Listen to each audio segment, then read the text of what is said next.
Good morning, all of you. Myself, Professor Vikrant Paladsha, I welcome you all in the lecture of the taxation. नमस्कार विद्यार्थिनींनो, मी प्राध्यापक विक्रांत पानटशा आपण सर्वांचे टॅक्सेशनच्या लेक्चरमध्ये स्वागत करतो. We are learning the unit number second of our syllabus. It is heads of income. आपल्या syllabus मधील unit क्रमांक 2 हेड्स ऑफ इन्कमचा आपण अभ्यास करत आहोत. And in today's lecture we are going to start the second head of income, that is taxable according to the income tax, and it is income from house property. आजच्या लेक्चरमध्ये second head of income जे आहे जे taxable आहे income tax मध्ये, income from house property, त्याला आपण सुरुवात करत आहोत. In the previous lecture we have discussed the first head of the income, and it is income from salary. मागच्या लेक्चर्स मध्ये आपण इन्कम टॅक्स अंतर्गत येणारं पहिलं हेड जे आहे इन्कम फ्रॉम सॅलरी ते कंप्लीट केलं होतं.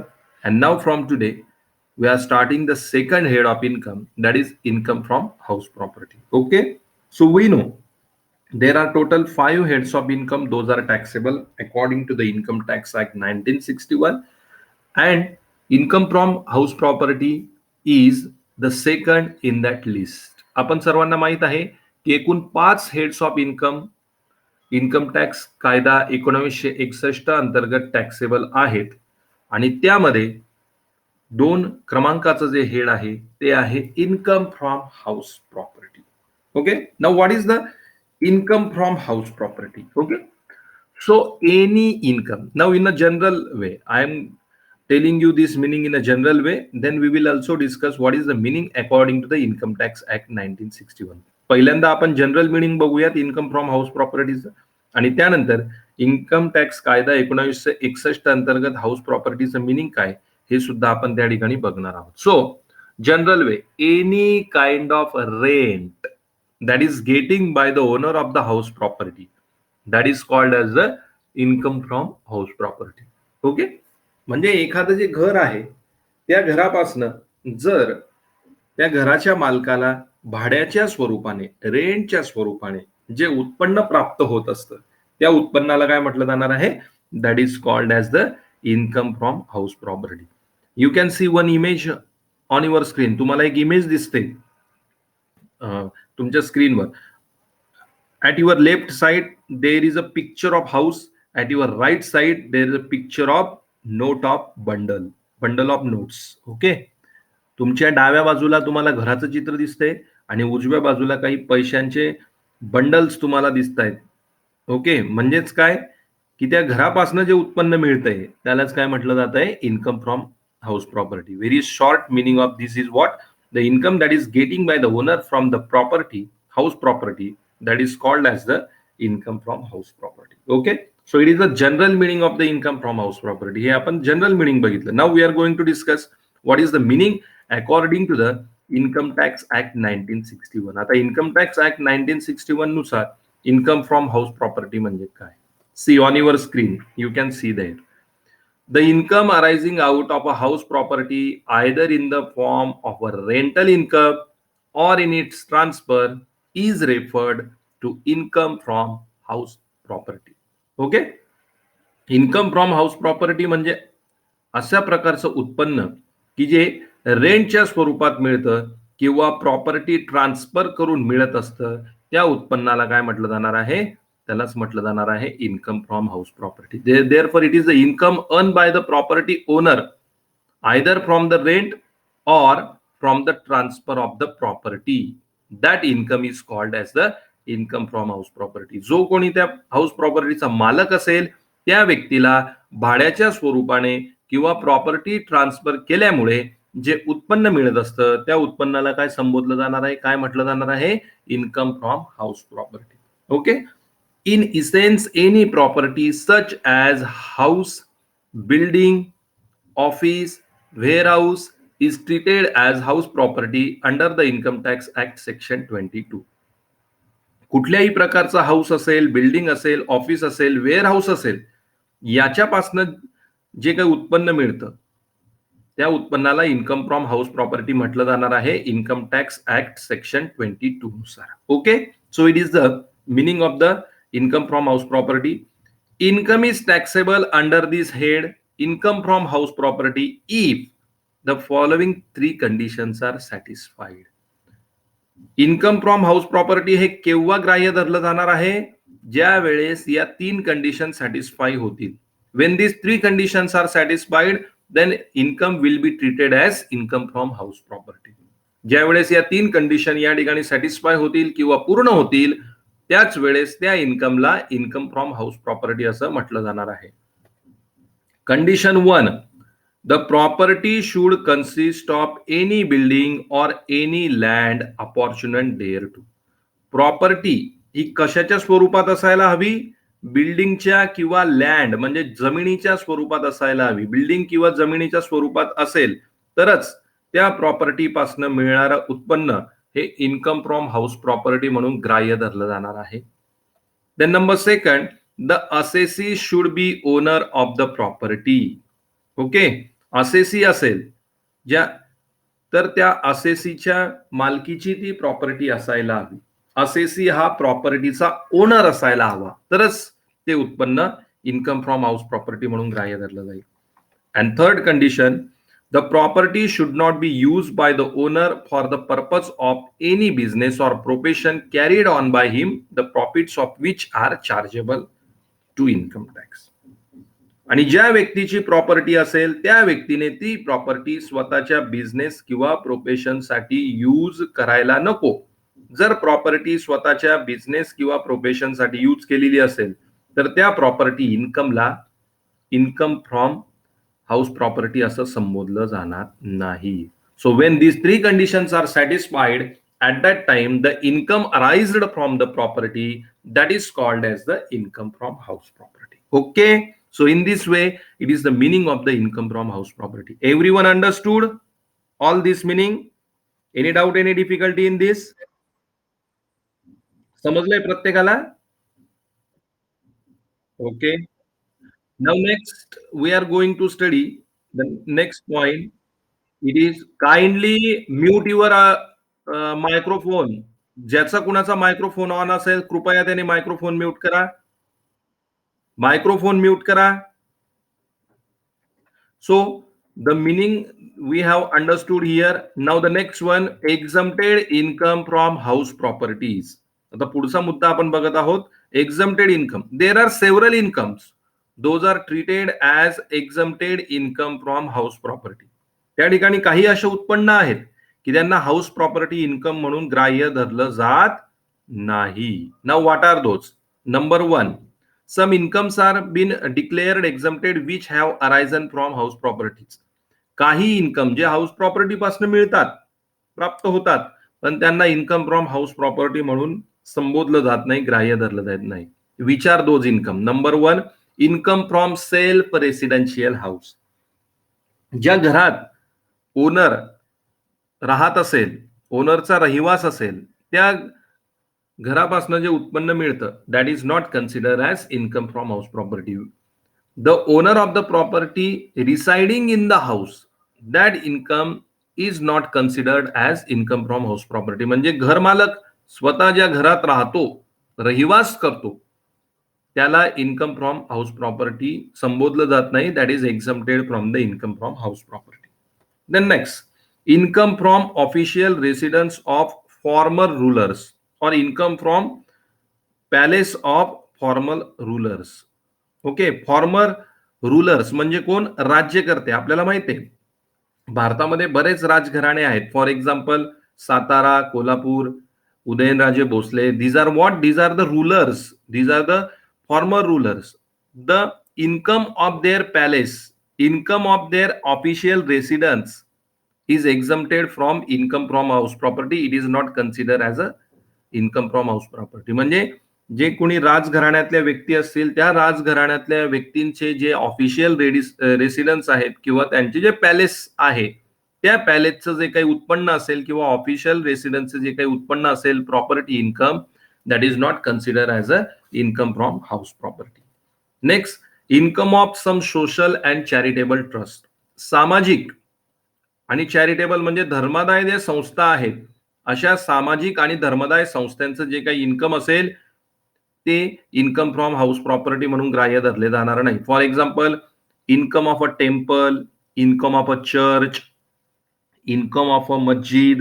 These are what? These all are the charitable institutions. The income of these charitable institutions, social institution, that is not considered as the income from house property. It is exempted. Okay. And the last one, income from agricultural farmhouse. The farmhouse which is situated on the agricultural land, any income arising from that farmhouse, that is exempted as a house property income. शेत जमीन आहे आणि ज्या शेत जमिनीवर form house बांधलेलं असेल, त्या फार्म हाऊसचं जे काही उत्पन्न असेल, ते उत्पन्न इन्कम फ्रॉम हाऊस प्रॉपर्टी म्हणून ट्रीट केलं जाणार नाही. ते इन्कम फ्रॉम हाऊस प्रॉपर्टी म्हणून एक्झम्प्टेड असेल. Okay. So in this way these are the 4 types of income. Those are exempted as income from house property. अशा प्रकारे एकूण हे 4 प्रकारचे उत्पन्न आहेत की जे उत्पन्न इन्कम फ्रॉम हाऊस प्रॉपर्टी म्हणून काय आहेत? एक्झम्प्टेड आहेत किंवा त्यांना इन्कम फ्रॉम हाऊस प्रॉपर्टी असं ट्रीट केलं जाणार नाही. Okay. Understood everyone this point? Okay, very good. So these are the exempted income. Now the next point that we are going to study, types of house property. The house property चे प्रकार कुठले आहेत? There are 3 types of house property. या ठिकाणी house प्रॉपर्टीचे 3 प्रकार आहेत. One by one we have to discuss. Number 1, self occupied house property. Property number 1 is the self occupied house property. The property which is occupied by the owner for own residence or self residence, that property is called as the self occupied house property. म्हणजे ज्या property मध्ये owner, मालक स्वतः राहत असेल, स्वतःच्या रहिवासासाठी या प्रॉपर्टीचा उपयोग मालकाने केलेला असेल, त्या प्रॉपर्टीला काय म्हटलं जाणार आहे? Self occupied house property. Then number 2 is the let out house property. The second type of the house property is the let out house property. The property which is rented, which is given on a rent by the owner of the property, that property is called as the let out house property. जो कोणी मालक असेल या प्रॉपर्टीचा, त्या मालकाने ही property भाड्याने दिलेली असेल, रेंटने दिलेली असेल, तर अशा प्रॉपर्टीला काय म्हटलं जाणार आहे? let out house property. The property, this is the property which is rented by the owner of the property. ही अशा प्रकारची प्रॉपर्टी आहे की जी प्रॉपर्टी ओनरने रेंटवर दिलेली आहे, म्हणजे भाड्याने दिलेली आहे. अशा प्रॉपर्टीला काय म्हटलं जाणार आहे? let out house property. And the third and last one is partly let out house property. Some portion of this property is utilized for the own residence and some portion of this property is given on the rent. That kind of property is called as the partly let out house property. या प्रॉपर्टीचा काही भाग ओनरने स्वतःच्या रहिवासासाठी वापरलेला असेल आणि काही भाग हा रेंटवर दिलेला असेल, म्हणजे भाड्याने दिलेला असेल, तर अशा प्रॉपर्टीला काय म्हटलं जाणार आहे? That is called as the partly let out house property. Okay. So in this way these are the 3 types of the house property. अशा प्रकारे हे हाऊस प्रॉपर्टीचे 3 प्रकार आहेत. Self occupied house property, that is utilized by the owner for the own residence.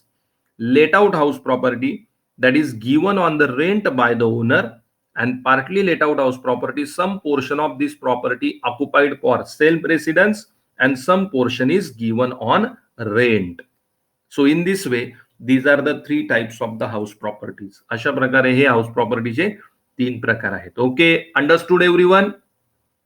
These all 3 types. While solving the problem, when we are going to solve the problem, at that time the types of the house properties are also mentioned in the problem. At that time this information will be useful for us.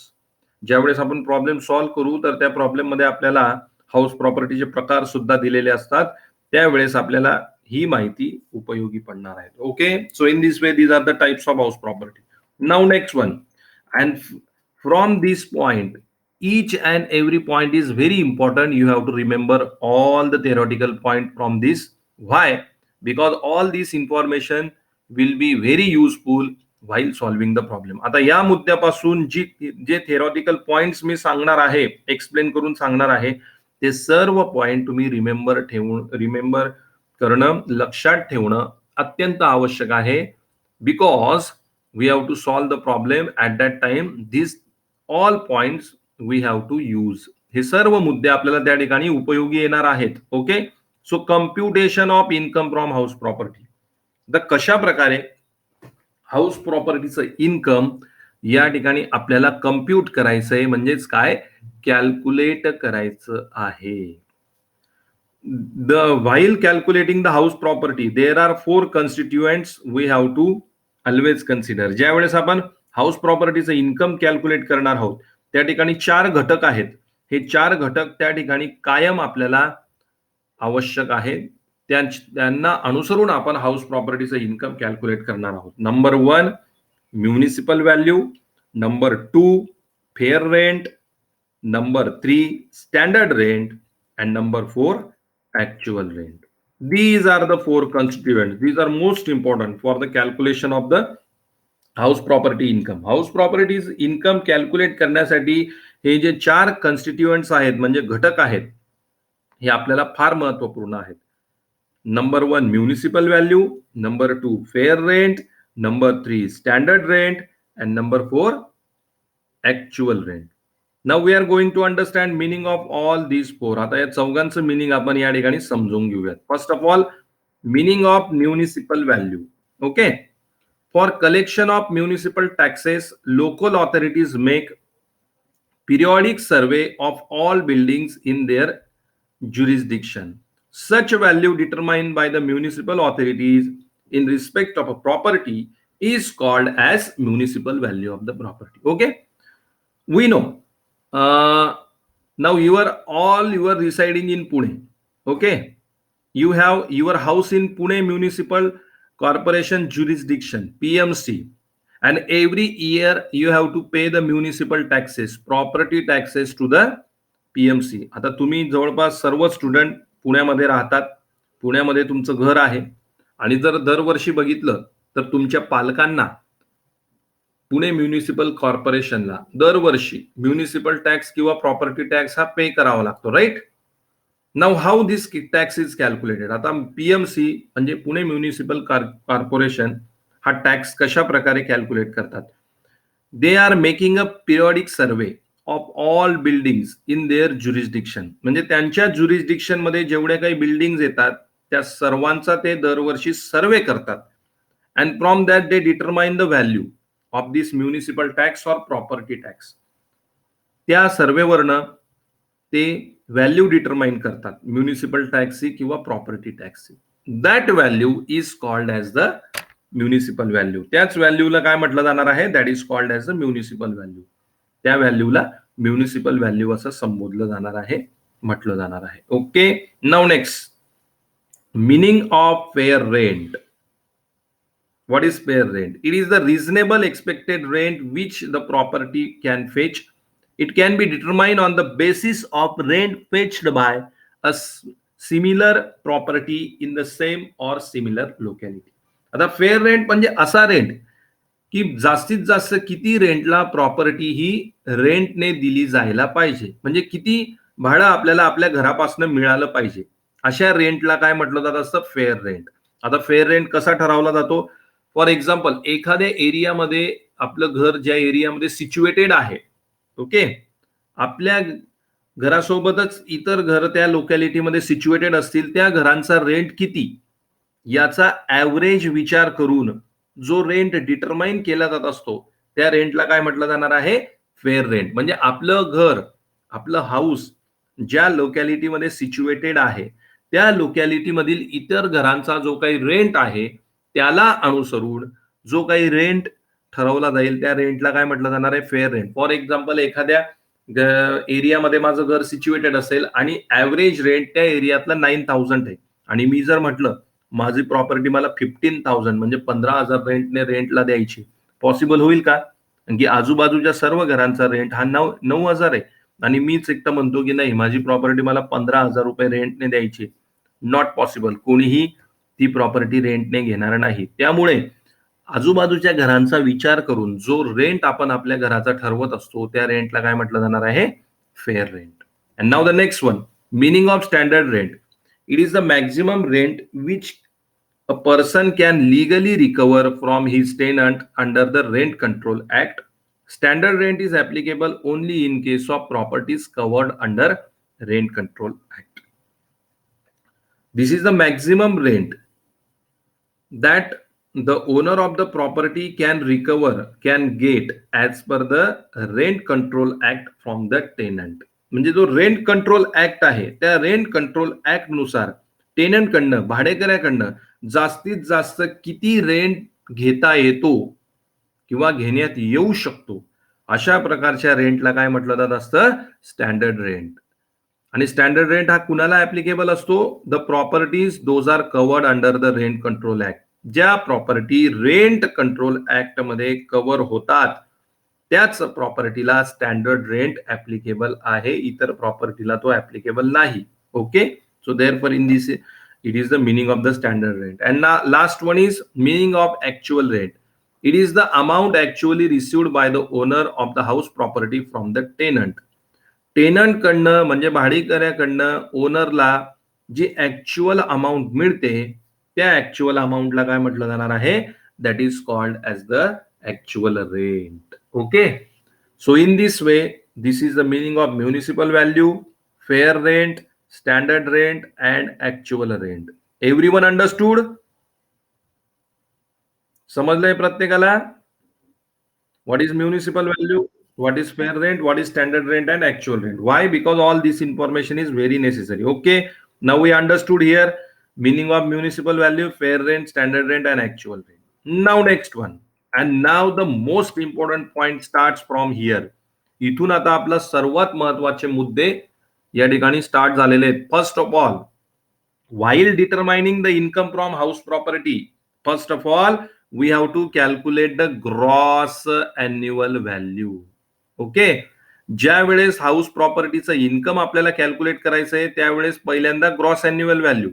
To things are very important in the calculation of the income from house property. Income from house प्रॉपर्टीच्या calculation मध्ये दोन गोष्टी अत्यंत महत्वाच्या आहेत. First of all calculate the gross annual value and then calculate the net annual value.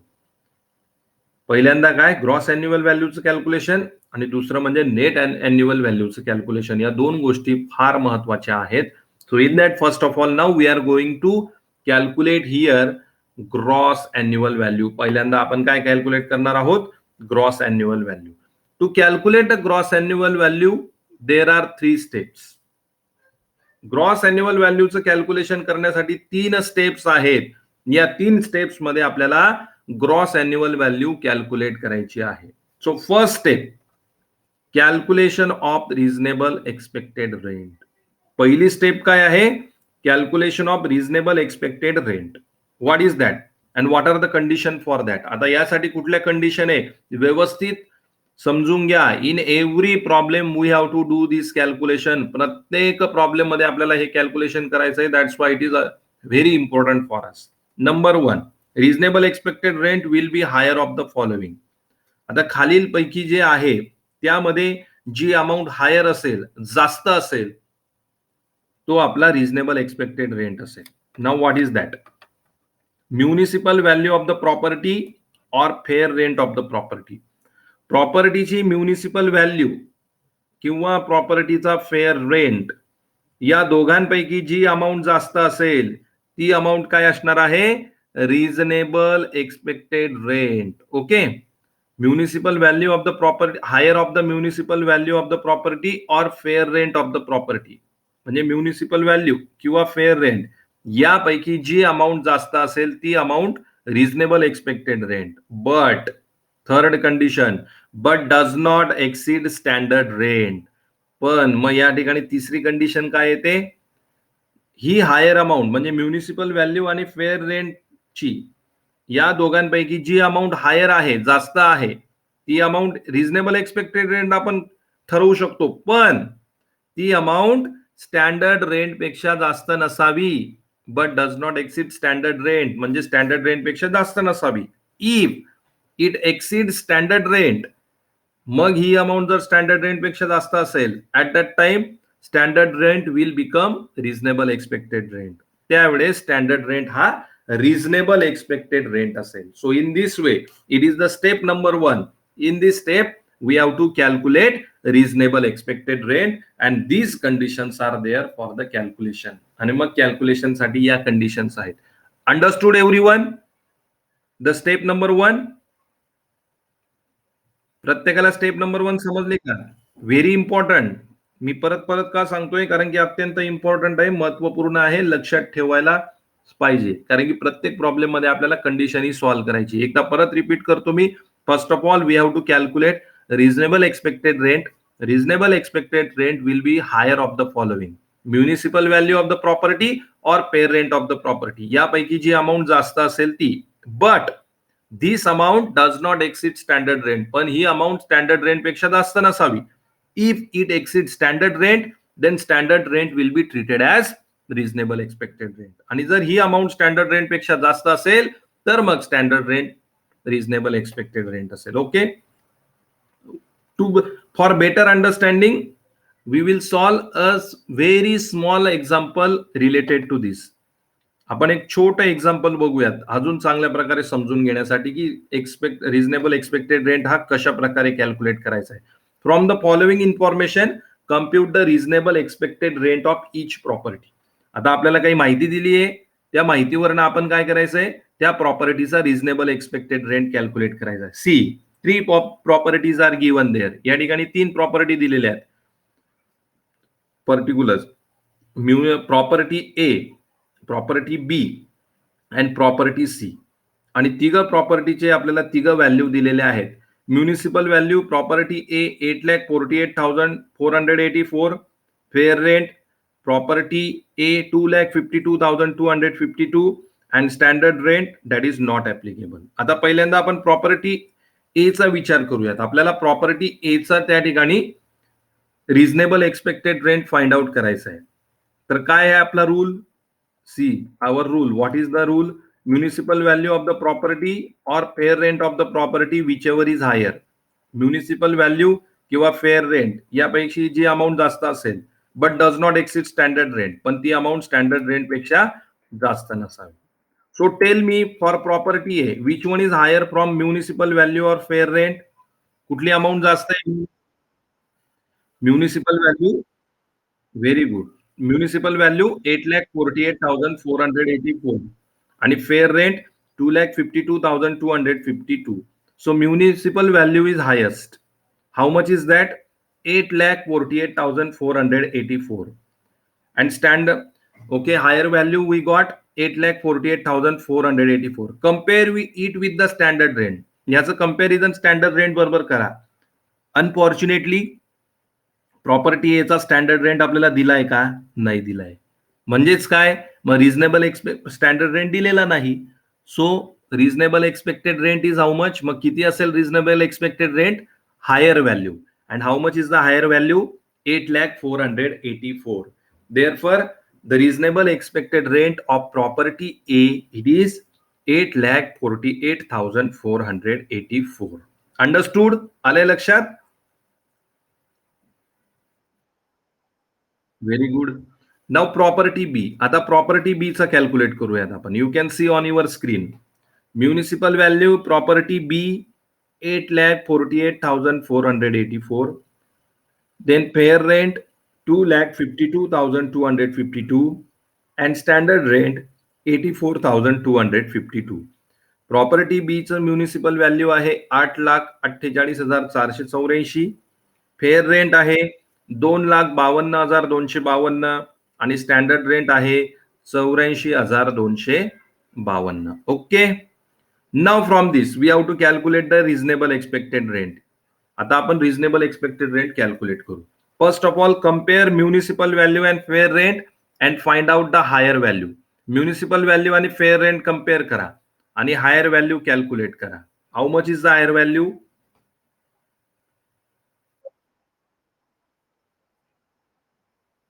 Very good. 8,48,484. That is the highest value. Okay. Now compare it with the standard rent. Standard rent is given here.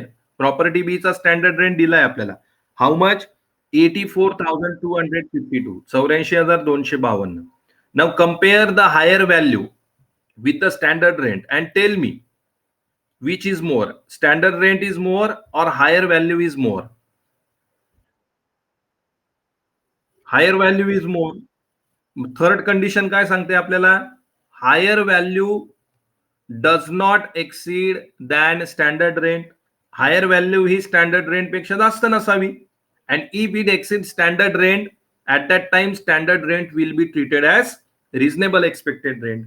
आणि जर ही higher value standard rent पेक्षा जास्त असेल तर मग standard rent काय असणार आहे? Reasonable expected rent. तर मग या ठिकाणी काय झालं? हायर व्हॅल्यू ही स्टँडर्ड रेंट पेक्षा जास्त आहे, म्हणून आपला रिझनेबल एक्सपेक्टेड रेंट कुठला असेल तर तो असेल standard rent. It is 84,252. So therefore property B reasonable expected rent is 84,252. Now understood? And now the last one, property C. आता शेवटच्या प्रॉपर्टीचा बघूयात आपण. Municipal value 8,48,484. Fair rent 2,52,252 and standard rent 9,84,000.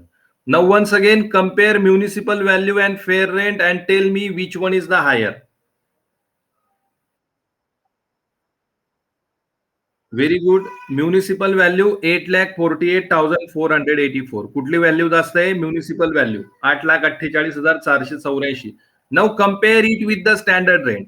आता याचं कंपॅरिझन स्टँडर्ड रेंट बरोबर करा and find out standard rent is more or higher value is more.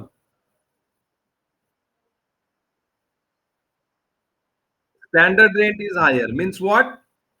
The condition is satisfied. The higher value does not exceed standard rent. आपली जी higher value find out झालेली आहे ती standard rent पेक्षा जास्त नाही.